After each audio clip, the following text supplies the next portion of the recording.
episode. I'm a bit of a manic person. I'm literally clearing up the carnage of 5 to 10 impulse decisions a day over the last few years, being a stand-up comedian being one of them. I literally am the queen of fuck it, let's do it. A few years ago, I saw an advert in a paper to be a tour rep in a ski resort. Looks amazing. It had fantastic, travel, weather, great snow, everything, parties. The one thing that I needed was fluent German.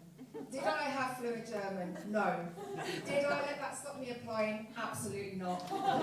So, bought a book, How to Learn German, looked at it twice, felt fluent by association, and then turned up to the interview feeling unstoppable. So, it's going really well, I'm nailing the chat, answered all the questions really well, and then the interviewer says to me, so Sharon, can you tell me how you got here today in German? And I said, 9. So, jobs. When it comes to jobs, I'm like a gnat. I've got the attention span of a gnat on Red Bull. I've had 22 jobs. It's quite a lot, but I bloody love an interview. I really love an interview. I have the best interview. I have interview Tourette's where I blurt this stuff out that I shouldn't do. So my favourite answers to interview questions have been, so Sharon, what are your weaknesses? Wagon wheels. What's your understanding of equality and diversity? I'm all over it. I've worked at Star Trek conventions.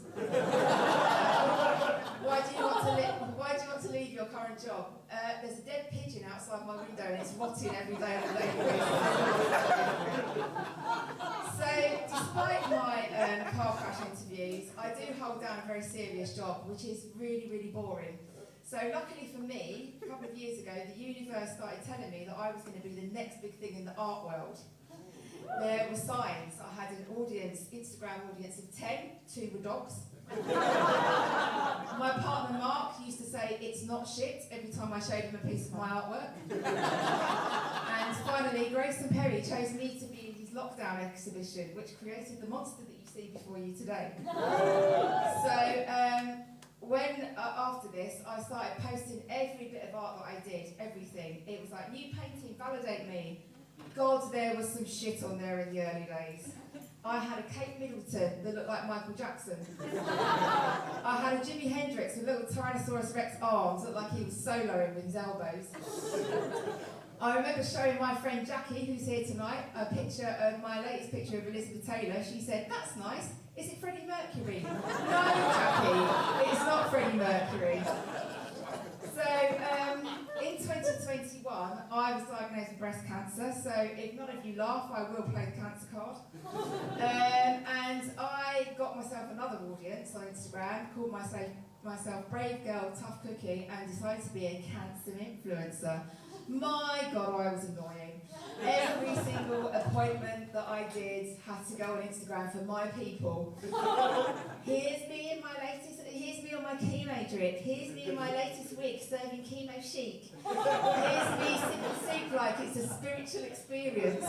God, really, really annoying. But because I had an audience, I thought now would be the best time for me to make it in the fashion industry. Did I have any training in fashion? No. Did I let that stop me? Absolutely not. So I got a business called Brave Girl, Vain Girl, and I created clothes for women that were going through cancer. In my head, this was going to be the biggest thing in the world. It's going to be amazing. It's going to be in all the fashion weeks, London, Paris, Milan, New York, everywhere. It's going to be amazing. I even emailed Stella McCartney and asked her if she wanted to collaborate with me. And she never got back to me, her loss. But I had visions of big Alexander McQueen-esque fashion shows in derelict hospitals with cancer patients dragging their drips down the aisle, like a Louis Vuitton handbag. But so after a couple of, I literally thought I was Vivienne Westwood and I took everyone on the journey with me. So after a couple of years of this not really taking off or doing anything, I went to my life coach and I said, we've got to get this off the ground. It's going to change the world. She said, Sharon, it's t-shirts and hoodies.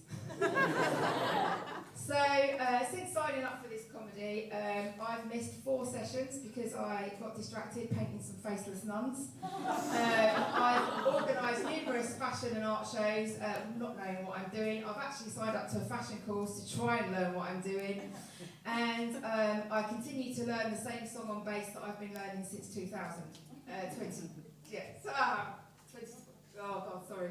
Anyway, forget about that. So now I think with my jobs I can count 23 jobs if you include delusional fashion mogul, 24 if you count STEM influencer, and 25